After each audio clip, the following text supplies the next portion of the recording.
बिस्मिल्लाहिर्रहमानिर्रहीम।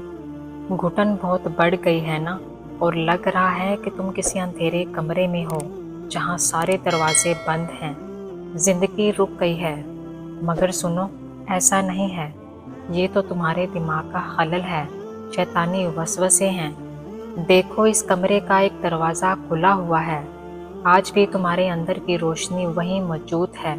तुम्हारा रब तुम्हारा साथी है। हाँ, खिज़ा के दिन हैं, मगर बहार भी आएगी।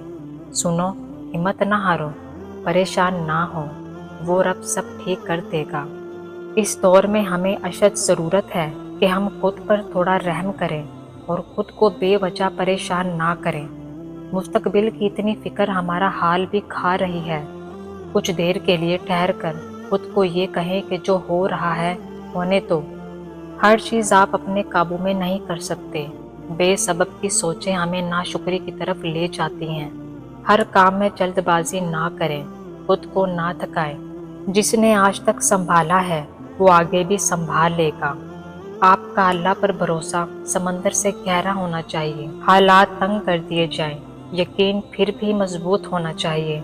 वो अल्लाह वाकिफ़ है तुम्हारी तकलीफ से, आसान कर देगा हर मुश्किल को, क्योंकि वही कहता है हर मुश्किल के साथ आसानी है।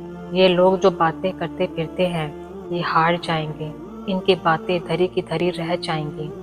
नसीब कभी बुरे नहीं होते, क्योंकि वो अल्लाह पाक ने लिखे हैं। अल्लाह ज़िंदगी में दर्द दिखाता है।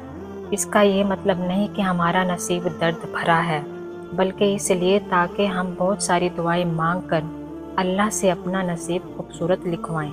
और अल्लाह पाक ऐसा क्यों करते हैं? क्योंकि वो ऐसा उन्हीं के साथ करता है जिनसे वो मोहब्बत करता है।